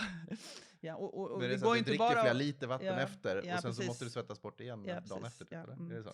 Och det gäller ju liksom, man kan inte bara dricka vatten, du måste ju dricka liksom... Jag brukar säga så här, vätskesättning och måste man ha, för att annars går det bara rakt igenom. Och då är man lite torr i munnen. Ja, men jag tänkte kring bodybuilding, då är det ju liksom fett, du ska ner på så här minimal kroppsfett när de ska stå där uppe. Ja. Och sen så, de vätskar man ta också lite grann, tror jag. Ja. Så att de är liksom... man blir ju jäkligt rippad där precis innan. Ja, men de är väl också liksom i sitt svagaste skick när de står där och pulsar typ. Ja, det, upp sig och... Man ser ju vissa som ibland tuppar av. Exakt. Allt för konsten. Ja, det är speciellt. Men jag tänkte lite grann, för du nämnde tidigare hur du liksom, du låg där och du hade blivit opererad och du bara, nej men fan, jag ska boxas liksom. Alltså du hade ju det kallet. De flesta människorna har ju liksom inte ett tydligt kall. Nej. På det sättet. Och, liksom, och sen så köttar du ju på liksom i 15 år till då, i princip då. Hur hittar man det? Men också nu när du inte längre har det kallet, liksom, hur förändras din egen självbild och identitet kring det? Jättebra fråga, skulle jag säga. Jag tror att när man har haft det kallet en gång, så kommer man alltid söka efter det där kallet liksom. Och jag kan inte säga att jag har det nu, men jag gör jättemånga roliga saker. Så att någonstans måste man komma till att jag kanske aldrig kommer känna den känslan igen. Alltså på exakt den nivån liksom. Men det finns jäkligt mycket roliga saker man kan göra där ute. Och det är en resa man måste bara göra. I att liksom vara ledsen i att jag har inte den identiteten längre. Jag är inte Anna Boxaren längre. Eller jag är nog kommer alltid vara Anna Boxaren. Alltså folk refererar till mig som Anna Boxaren. Men försöka hitta en ny identitet. Alltså vem är jag när inte jag har boxningen? Den är jättesvår. Och det är någonting man måste bara gå igenom. Och det är som en liten sorg. Det är som att man förlorar en person. Eller en del av sig själv. Ja, men du är ju liksom en annan människa nu ändå. Liksom, och vad ska jag göra nu? Liksom, det är old news det där gamla. Vet du. Ja, jo men exakt. Och hur hittar man kallet? Jag tror att man ska bara prova massa olika saker liksom. Och jag tror att börjar man göra saker, börja prova saker, kanske ta en utbildning eller ta ett jobb, alltså bara start doing. Så att man inte bara sitter där hemma och är skitledsen liksom. Utan att man börjar liksom, vad kan jag då? Kan jag någonting överhuvudtaget? Nej, okej, då får jag väl kanske lära mig något. Vad vill jag? Okej, så börjar man på något. Nej, det här var inte kul. Nej, det här var inte kul. Ja, men det här var en jäkligt härlig miljö. Och det är viktigt att man utsätter sig för att komma till nya miljöer. Och ibland så isolerar man sig lite i idrotten. Att man liksom, ska inte träffa för många, man blir sjuk och liksom man är i sin lilla bubbla och alla är likadana. Men och man lever det här sjuka. är ju väldigt enkel på ett sätt. Det är ju liksom samhället ihoptryckt i liksom en kontext som är lättbegriplig. Så det här är våra regler, följ dem liksom. Men det handlar jättemycket om identitet. Alltså, vem är jag och liksom var är jag bra? Vilken tillhörighet har jag? Vilka människor har jag runt omkring mig? Och man måste hitta en ny tillhörighet någonstans. Liksom. Och det finns jättemycket roliga saker att göra. Så att det gäller bara helt okej att vara ledsen. Liksom. Men det finns ett helt liv framför en där man kan liksom hitta på 1000 olika saker. Och man kommer hitta nya miljöer där man trivs. Men när man slutar en idrottskarriär är det ofta ganska brutalt. Därför är det, tack hej, nästa. Bara, Ja, det är som Leo DiCaprios fruar liksom lite grann. När du är 25 så är det nästa. Ja, exakt. Ja. Nej, men det kan vara lite brutalt för många. Och man är också van vid uppmärksamhet. Därför att du har varit väldigt bra. Du är expert på någonting. Och sen är du en helt nybörjare någonstans. Liksom. Och med mig är det lite fusk för att jag har ju varit expert på 2 saker. Så att jag hade ju en annan identitet att luta mig på. Sen har jag valt att inte jobba med det så jättemycket. För att jag började föreläsa. Så jag hittade någonting annat under tiden liksom också. Så det är också ofta mitt tips till unga idrottare. Att liksom, man gör något litet bredvid. Så har man ju en annan identitet att falla på också. Och det är ganska skönt. Alltså, det går inte alltid bra i boxningen. Skönt att göra någonting annat då. Att man liksom, man pratar, i plugget, man pratar om helt vanliga saker. Och man träffar vanliga människor liksom. Inte alla andra knäppskallar som håller på med det där extrema som man håller på med i idrotten. Så man är jag väldigt brukar extrem. säga nörd som begrepp och det kan ju missuppfattas liksom, men jag säger det rent ur ett liksom, intresseperspektiv. Jag är nörd, absolut. Lite grann så här, silos. Ja, men du är ju nörd på ditt och jag tror att alla människor är ju nörd på något. Liksom, när vi växte upp på 80-talet, det var ju nörd, det var ju Poindexter med glasögon och liksom, Revenge of the Nerds och så vidare. Men liksom, en nörd idag är ju bara någon som han har snöat in sig på ett visst intresse. Och i en positiv bemärkelse skulle jag säga ändå. Och det man ska komma ihåg då är att liksom, jag blev jäkligt bra på någonting. Jag kan troligen bli jäkligt bra på någonting annat också. För att jag har rätt mindset. Jag vet ju hur man gör. Jag har mina framgångsfaktorer. Jag vet hur man sätter mål. Jag vet hur man skapar bra rutiner. Jag vet hur man jobbar med människor runt omkring så att alla är med på samma tåg. Alltså, och det är det jag tänker med många idrottare idag. Liksom. De glömmer att använda alla de här egenskaperna som de har fått. Helt, inte gratis, men med hårt arbete har man ju lärt sig det där. Liksom, vad är det som funkar för mig? Vilka är mina framgångsfaktorer framåt? Liksom? Och att man tar med sig dem. Och funderar, kan jag göra det här också? Ja, men här ska vi också jobba tillsammans som team. Vi ska också nå det här målet tillsammans. Vad ska jag göra varje dag? Liksom, för att det ska funka. Så att jag tror att vi bär alla på framgångsfaktorer som vi kan använda på olika ställen. Liksom. Jag tänker just kring, för att jag tycker att det är ju dit vi ska landa nu och försöka hitta så många framgångsfaktorer som möjligt som vi kan dela med oss av här och sprida till lyssnaren som orkar lyssna så här långt. Det är samma sak, jag menar, jag börjar ju podda här lite ad hoc och en del tycker väl det är töntigt, men det skiter jag i. Jag har gjort andra saker tidigare som jag kan stå för. Men en del hejar väl på och så, och jättekul att träffa liksom, intressanta människor där. Men jag tänker just liksom kring kall och identitet och alltså, tror du att alla har ett kall? Nej. Eller tror du att alla ska ha ett kall? Eller är det ens möjligt? Liksom? Är det rimligt? Eller är det en viss typ av jag tror inte ett visst typ av sökande som en del personlighetstyper har? Eller bör alla ha det? Det är en jätteintressant fråga. Jag har nog inte tänkt på det sättet innan. För många man pratar med i den här kontexten är ju lite knäppa som kanske du och jag. Liksom. Och så försöker man hitta kanske ett kall. Liksom. Men det känns ju ändå som att de flesta filmer bygger ju också på den dramaturgiska. Jag tror att det kan vara lite av en personlighetstyp. Alltså att personlighetsstörning kan vi väl en personlighetsstörning, ja men kanske det. Nej, men att man att man gillar att nörda ner sig och liksom blir riktigt jävla bra på någonting. Och att man försöker vända på varenda sten för att liksom, vad kan jag göra annorlunda? Vad kan jag göra bättre? Så att man har den där naturliga nyfikenheten kanske. Så. Sen så trillar man nog dit lite grann ifall man råkar bli bra på någonting. För att om du är bra på någonting, då har man ju självförtroende där. Och det då börjar man liksom säga, vad har jag gjort för att bli så här bra? Så fortsätter man göra det och så bara, hur kan jag bli lite bättre? Så. Medan om man är i en kontext där man är jäkligt dålig, det är den som är lite svår liksom. Ja. Och det är det som är när man börjar på ett nytt jobb eller man är en helt ny där man är jätteobekväm liksom. Det är där det kan vara lite svårt i början innan man faktiskt gör sitt första bra grej liksom. Så att vi är ju väldigt beroende av den här prestationen hela tiden, att vi är bra för att vi ska kunna bli ännu bättre. Och det är där jag menar att man måste skilja personen från prestationen, för att om du som du säger liksom med poddandet, ja, du är ju trygg i det själv liksom. Jag skiter i om de andra tycker att det är bra med poddandet, för jag tycker det är kul med poddande. Och jag tror att jag kan göra någonting bra. Ja, men jag vill också gärna du vet ju att bidra så gott jag kan utifrån mina förutsättningar. Ja, du tror att du kan göra någonting bra och, liksom, och bidra med någonting. Men du har ju någon slags grundsjälvkänsla och du vet att liksom, jag är lite nybörjare här, men skitsamma, jag provar, jag testar liksom. För du vet att du har massa annat som du kan göra bra liksom. Så du har redan den grunden att stå på. Medan alla har inte det. Alltså vissa är ju uppväxta med att de är dåliga på allt. Och då tror jag att det är svårare att ta sig framåt. Ja, och du, som du nämnde innan, du är en stor tjej. Du hade kroppsliga förutsättningar för den här sporten. Du tyckte det var kul. Vilket gjorde att du kunde liksom komma högre upp på den trappan. Hade bra människor runt omkring mig redan från start. Alltså det är också bra mentorer liksom och så exakt. Vidare. Så att det är klockers. Men det känns ju också som här och nu i världen.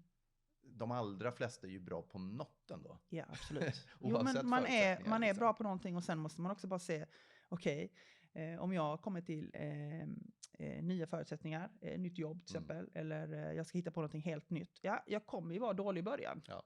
Alltså det bara är så.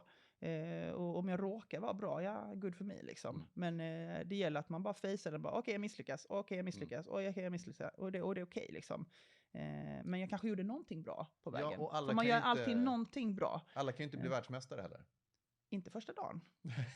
Så att liksom, det är också det. Som första, det är inte ditt första mål du ska se. Så att, tillbaka till målsättningar. Sätt ett mål som är tydligt för dig. Och då kan det vara väldigt högt uppsatt. Liksom, att bli världsmästare, det är få förunnat. Men när jag visste att jag kunde bli världsmästare, var då jag satte det målet på riktigt. Och det var inte så att jag visste att det skulle vara en dans på rosor dit. Jag visste att det skulle vara jäkligt tufft och nästan omöjligt. Men det var möjligt. Alltså jag såg den möjligheten väldigt konkret. Så. Och jag tror att har man det lite tufft, då tror jag man ska sätta mål som är lite lättare att nå. Alltså de här delmål. Alltså man fokuserar på de här som är, vad händer om 3 veckor? Vad ska jag ha gjort då? Har jag liksom klarat av det? Check i boxen liksom. Så att man klarar saker och ting. För då får man ju liksom den här lite positiva känslan att yes, jag är ändå bra. Och så gör man det till mig, jag är ändå bra. Och sen så är det lättare att fortsätta framåt. Och sen kan man börja liksom sikta uppåt. Men för missar man för många av dem där uppe, då är man ju aldrig bra. Nej. Så att och det jäkligt sätter sig viktigt på att man känslan också såklart. Verkligen. Ja. Och det finns ju någon bok, så här, Make Your Bed eller vad det är, va? Att liksom, när du är längst börja med att bädda sängen, ja, så exakt, har man gjort någonting bra idag i alla fall. Ja, exakt. Så att man bara liksom börjar där man är och gör någonting så man kommer vidare upp för trappan. Liksom. Sen blir det enklare och enklare. Ja. Och liksom alla har dåliga dagar. Jag försöker alltid ta något så här positivt från varje dag. Men vissa dagar bara, det här var riktigt skit då. Och då är det bara så, okej, bort med den. Imorgon är en ny dag. Alltså, så att man hela tiden tänker liksom, vad ska jag göra imorgon? För att jag tänker inte på mina medaljer som jag gjorde förr. Jag tänker på de medaljer jag ska ta framåt liksom. Ja, men det där var intressant tycker jag. Eller intressant, men apropå framgångsfaktorerna som vi kommer till alldeles strax. Just det här med jag börjar imorgon. Det är också en mentalitet som en del kanske har. Ja, men nu ska vi fika, men jag börjar mitt nya liv imorgon. Och sen så blir det imorgon. Nej, start doing säger jag bara. År, liksom. Ja, vänta inte. Det är bara att starta direkt. Och där handlar det om att man liksom tar ett beslut att man ska göra det. Så. Men det är ju den här mindset att okej, jag ska göra det här. Det här är min grej nu. Eller hur? Liksom, man committar. Man committar. Ja. Med sig själv. Man Ja, committar med exakt. sig själv. Man och lovar det är det sig handlar själv. om. Man frågar sig själv. Liksom. Och om man sviker det löftet för sig själv, ja, då ska man ju bli lite förbannad på sig själv också. Ja. Men man ska inte... Det handlar inte... Alltså, ifall man inte lyckas så kan man ju ändå titta på, försökte jag liksom? Ja, jag försökte. Och om jag inte försökte, varför gjorde jag inte det? Nej, men jag kanske inte ville göra det. Då kan man göra någonting annat liksom. Väldigt många sätter mål som man inte vill. Varför vill jag träna? Är det för att jag ska vara så snygg liksom? Det är därför folk inte tränar, för att de har snygghetsmålet liksom. Ja, men men man bryr sig inte riktigt egentligen. Ja. Och kanske egentligen ska det vara för att jag mår ganska bra, eller alltså att det är något viktigare, att man sätter något viktigare mål eller någon viktigare mening bakom målet liksom. Ja, men för att det är en del i min ålder som så här, men ska du inte träna? Nej, men fan. Jag är redan gift, jag behöver inte se snygg ut. Alltså typ den mentaliteten är så här, men fan det är inte därför man tränar. Det är ju för att kroppen är ju gjord för att träna. Ja, exakt. Så att jag försöker oftast tänka, vad är liksom baseline egentligen? Ja. Liksom, vad är homostasis om man så vill? Och träning är alltid svårt, därför att där är så här du känner ju alltid varför du ska träna efter att ha tränat. För då bara, woohoo, endorfinerna och man mår skitbra liksom. Och innan passet, liksom, till och med jag som tränar varje dag, bara, ska jag gå till gymmet, ska jag, okej. Vissa dagar. Och efteråt bara, ja, fan vad gött att du gjorde det. Ja, men ibland är det kul. Bra. Ja. Ganska ofta är det liksom bara tradigt. Ja. Men det är också något man bara får göra. Liksom. Ja, just do it. Eller ska vi gå in lite grann på lite sköna såna här framgångsnycklar och grejer? Ja. Vad har vi i påsen? Vi har egentligen sagt några redan. Alltså, sätta mål, det är viktigt och bra, tror jag. Det är några exempel på mål för den som är ovan målsättare? Ja, men om man har träning kan det ju vara liksom att jag ska träna regelbundet. Vad betyder det då? Då får man ju vara lite mer specifik. Jag ska träna 2 gånger i veckan. Så att man har ett tydligt mål. Vad ska jag göra då? Jag ska gå till en PT. Så. Eller jag ska gå ut och springa med min kompis. Alltså så att man har tydliga mål och vad ska det göra liksom. Så. Vad ska jag uppnå? Ja, men jag ska gå ner 3 kilo. Okej, då måste jag kanske jobba med kosten också. Eller jag ska må bra, eller vi ska få ett bättre samspel, för vi snackar när vi är ute och springer liksom, vad det kan vara. Man är jäkligt tydlig med alla de grejerna och sitt varför ska jag göra det liksom. Sen nummer 2, det är det här med rutiner. Alltså rutiner är det viktigaste du har, tror jag. Vad du gör varje dag, det är det som kommer påverka ditt slutresultat när du är 100 liksom. Då ser man liksom, vad har du åstadkommit. Det kommer vara dina bra rutiner. Och jag pratar jättemycket om motivation och sånt. Det är det som folk ringer mig om mest. Anna, hur kunde du hålla på i 20 år och boxas? Vem pallar liksom? Plus liksom alla möjliga andra saker man har gjort. Jag bara, men för att jag har bra rutiner. För att jag vaknar inte motiverad på morgonen. Jag gör inte det. Jag vaknar och bara, trött, jag måste ha min kaffe och du vet. Och så. Men jag vet att liksom, när jag har gjort de där sakerna som är i mina rutiner. Jag går och tränar, jag äter en bra frukost. Jag kommer hem i tid och liksom spenderar tid med mina barn. Alltså man har vissa rutiner som är viktiga för hela livet. Så. Att sätta de rutinerna, det är det som kommer göra att du når målet. Liksom.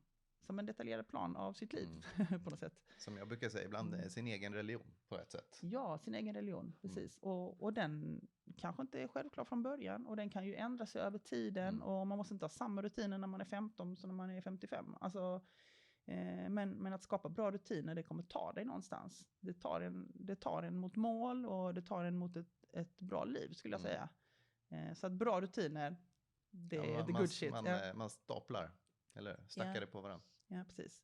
Och sen ska man ju inte göra för mycket grejer heller. Så du har ju bara liksom ett liv. Du måste ju tänka på, men ska du bli världsmästare i boxning och plugga på universitetet? Du kanske inte kommer hinna gå på så mycket fester. Du kommer inte hinna hänga så mycket med kompisar. Jag vet inte hur många liksom, födelsedagar.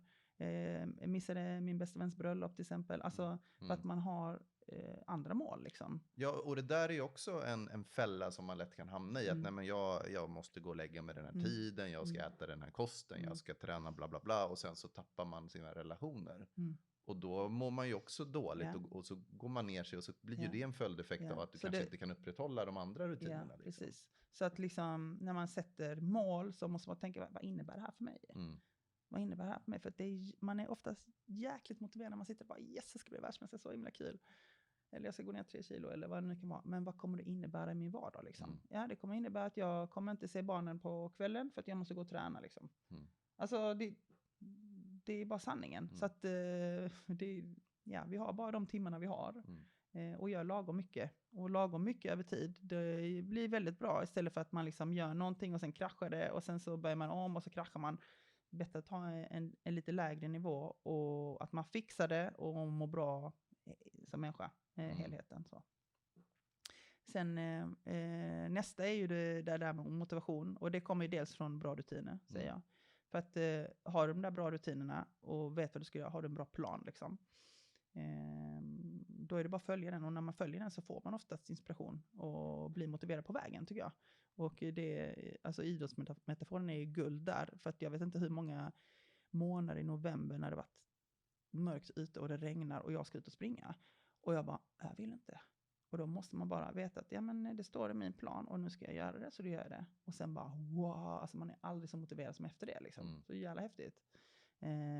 Men sen kan man också ha lite tricks på vägen, och där tror jag alla har sina egna grejer som gör, alltså om det är en grym låt man sätter på, om det är att man liksom ringer en kompis och ber dem möta upp, alltså om man är lite deppig att man liksom hänger med bra människor, eller jag brukade ha så här bilder på mitt mål, hade jag alltid på kylskåpet.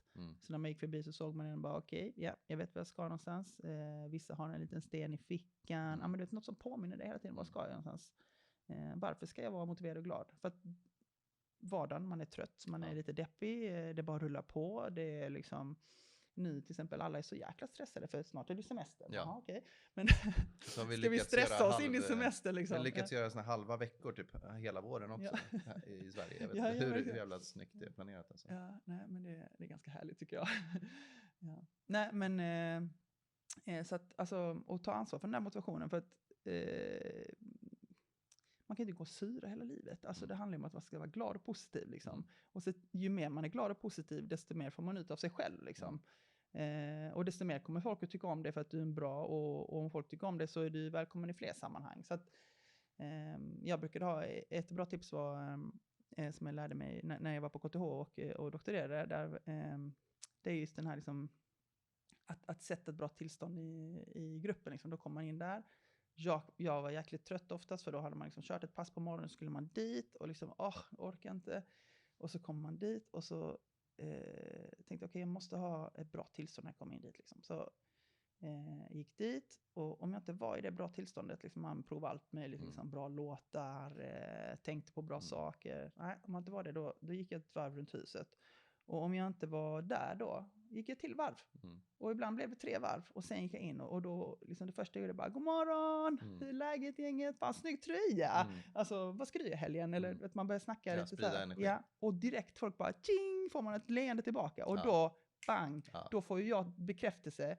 Och det är härligt, om någon ler mot dig, då alltså det händer grejer i kroppen. Så det där är att man måste lura sig själv att lura andra, att lura dig själv tillbaka. Alltså det är fake it till you make it. Fake it till you make it. Alltså jag tror skitmycket på den. Man märker ju det som förälder också. Att liksom, om du kommer hem sur och så här, då barnen känner ju av det. Absolut. Oavsett. Liksom. Absolut. Så att det är bara fan, släng på ett leende, var glad, så får du tillbaka det. Då blir du också glad. Så att det är så här, det är väl ett biohack till alla som är liksom... Biohack, den är grym. Om man inte är så glad. Fan, fejka var glad då.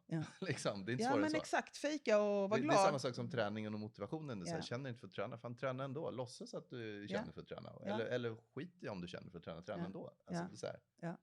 Nej, jag håller med, 100%.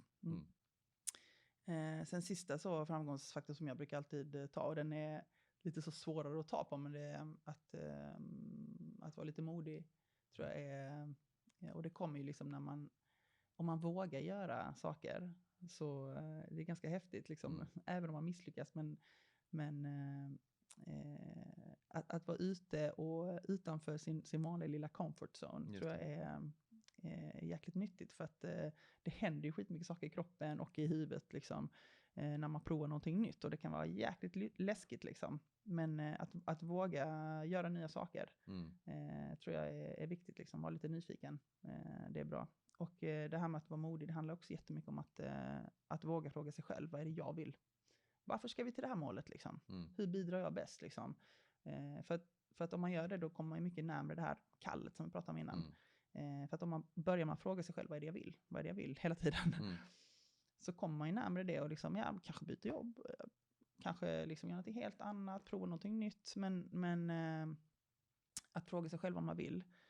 Då blir det mycket lättare att liksom hitta förklaringen för alla andra. För alla andra kan ju inte läsa dina tankar liksom. Och då vågar man också stå upp för sig själv. Nej, men jag kan inte hänga med på AV för att jag måste sitta kvar och göra klart den här prestationen. För sen ska jag göra en grej med min familj senare i veckan, så jag ska gå tidigare då. Eller vad det nu kan vara. När man inte hänger med på alla de här vanliga grejer som alla andra gör, utan man går sin egen väg lite grann. Och det är lättare om man frågar sig själv vad man vill. Liksom. Så att, och det kräver jävligt mycket mod, skulle jag säga. Mod att säga nej ibland också. Ja, men exakt. Säg nej, stopp. Så. Men också pröva nya saker. Ja. Så den är lite stor och fluffig, men viktig, tänker jag. Jag tänker, apropå egen religion, och skriva upp sin plan. Alltså, hade du eller har du liksom dina ledord eller din plan uppskriven nu också? På något sätt? Bara för att komma ihåg liksom, att det här mår jag bra och det här mår jag inte bra. Gör så här. Har du liksom skrivit din bibel om man så vill på något sätt? Jag har ingen egen bibel på det sättet. Men jag varje vecka så tittar jag på min kalender. Vad är det jag håller på med? Och tittar liksom, okej, vad vill jag åstadkomma den här terminen? Eller vad man nu tittar på. Och på veckobasis liksom, när ska jag få in träningen? För att det är ett jäkligt hektiskt schema liksom. När ska jag göra vad och så vidare. Så, behöver jag ändra på någonting sånt. Så planeringen är jätteviktig i mitt liv fortfarande. Så, och jag tror att det är en framgångsfaktor. Ja. Jag fattar.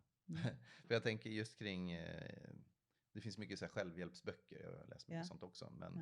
Men antingen så får man hitta på sina egna regler, eller så får man väl läsa någon annans regler och bli del av någon annans religion. Men det är väl det som vi har märkt brukar bli lite kaos till slut. Jo, men alltså, jag går man med i en kult eller följer någon karismatisk ledare så att man slipper fatta egna beslut, och så bara hoppas man att det är liksom korrekt. Ja, och i många fall så, om man tänker på folk som är kulter och sånt, så det händer ju efter några år. Det är då det bubblar upp liksom inombords liksom. Men tänk om man kunde vara nära sig själv varje dag istället. Då vet man ju mycket tydligare liksom. Så, vad man vill och varför man gör det man gör. Men alltså jag tror inte, jag har inga så ord uppskrivna för mig själv, men jag är nog ganska nära mina grundvärderingar.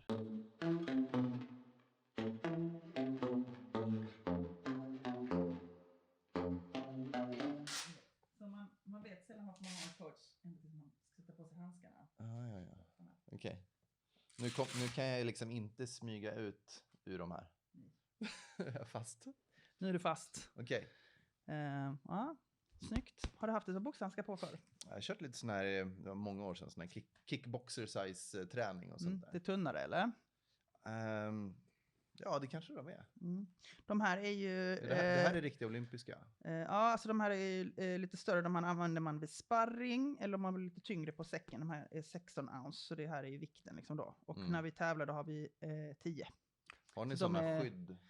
Tjejerna har huvudskydd. Herrarna har inget huvudskydd. Nej. Och de ska ta bort för tjejerna också.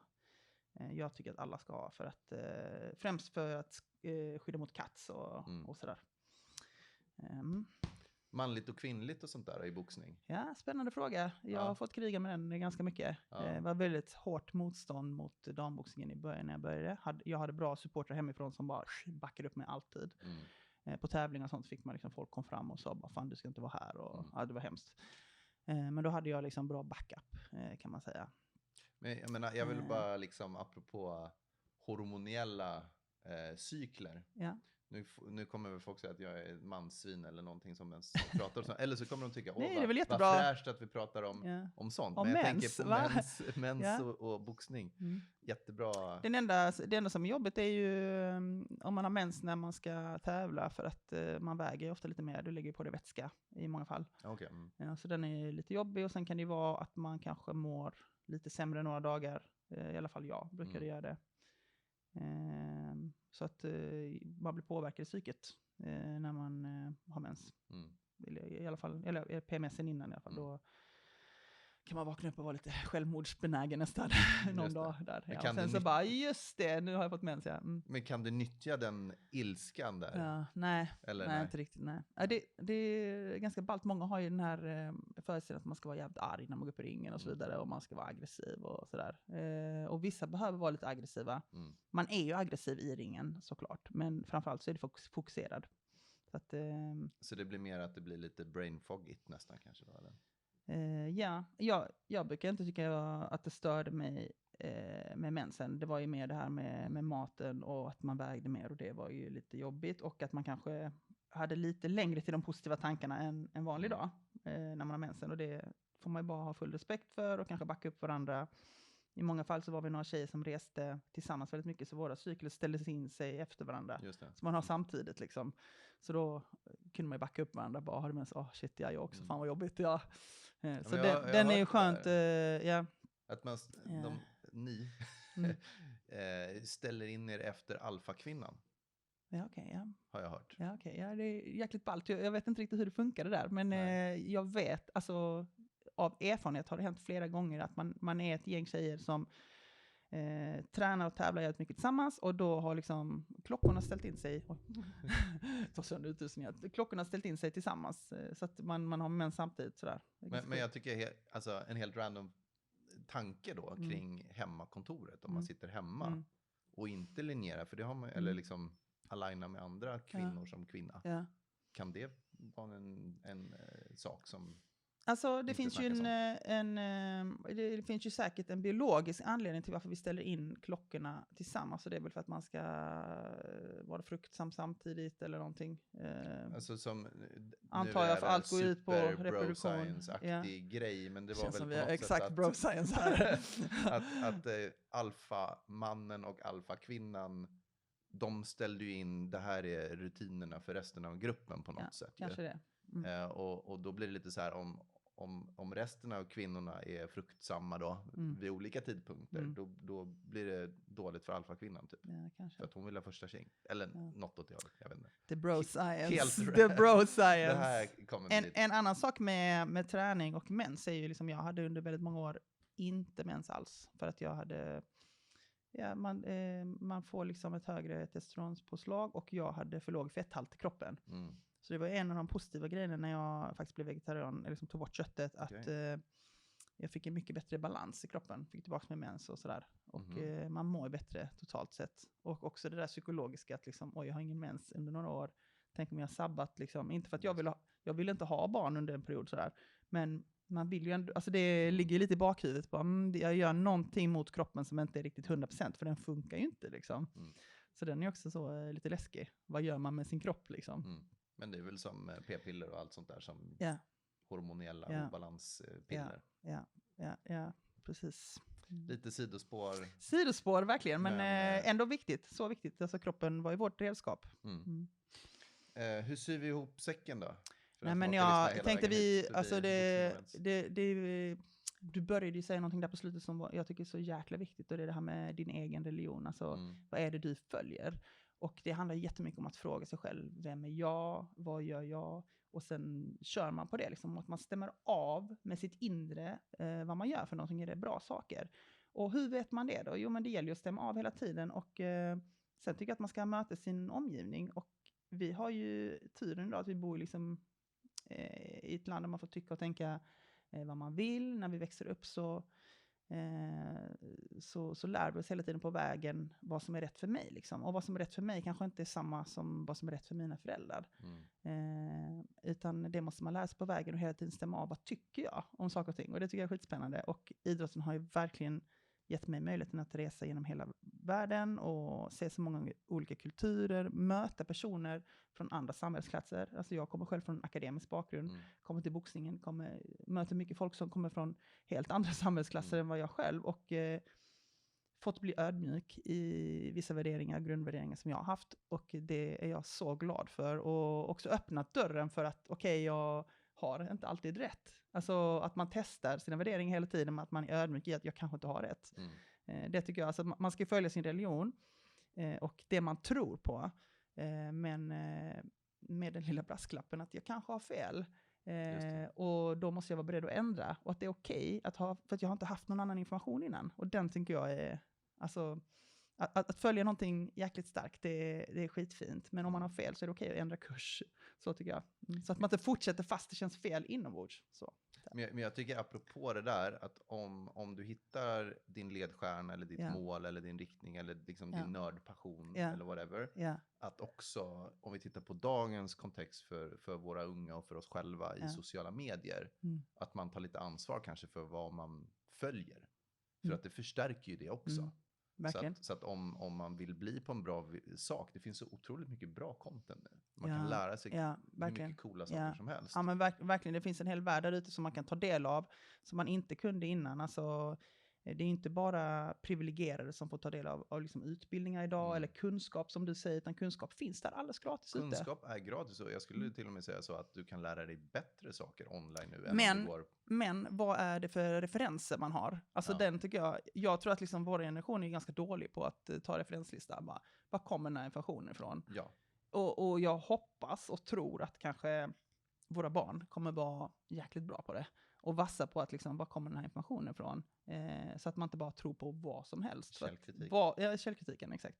Det jag hoppas och tror att de kommer vara lite bättre än vad vi är. Vi får väl hoppas där att AI hjälper oss i en positiv bemärkelse. För att vara nyfiken är en sak, men man kan inte hoppa på varenda tåg liksom. Nej.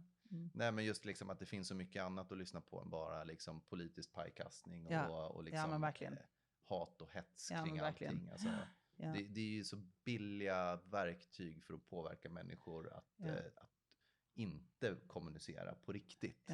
Nej, jag håller med. Och få många likes. Jag skulle kunna sitta och snacka skit med någon jävla politiker här om massa random shit. Men vem bryr sig? Nej usch. Jag håller med. Och jättebra att du säger också ta ansvar. För att alltså, om vi vill forma vår omvärld måste vi vara förebilder själv. Liksom. Och också då våga säga när man har gjort fel själv. För att det gör man ibland. Liksom. Vi är inte perfekta människor. Och det är okej att inte vara perfekt. Ibland gör vi fel. Då säger man det. Ber om ursäkt. Liksom. Det är okej att man gör fel ibland. Vi är bara människor. Och vara en vettig människa bara. Försöka i alla fall. Var en god förebild för sig själv och för andra. Ja, verkligen. Tack Anna för att du kom hit. Tack för idag. Förresten, om man är nyfiken på dig, kan man följa dig någonstans eller så, eller läsa mer om dig någonstans? Ja, men absolut. Jag har ju min Instagram, inte jättemånga följare där, men det är bara att följa där, eller på LinkedIn. Också finns en hemsida som är lite halvt uppdaterad. Men det är LinkedIn kanske man får LinkedIn är kanon, Coolers. Grymt. Kör vi. Ja. Supertack till dig som har lyssnat hela vägen in i mål här. Hoppas att du tyckte att samtalet var bra och att du har lärt dig någonting kanske och tycker att det här är intressant. Skulle jätteuppskatta en liten like eller en liten kommentar eller en liten subscribe eller en liten delning eller så om du tycker att det här var bra. Så lovar jag att återkoppla med ännu mer bra och nyttiga samtal inför framtiden. Super. Tack så mycket. Tja.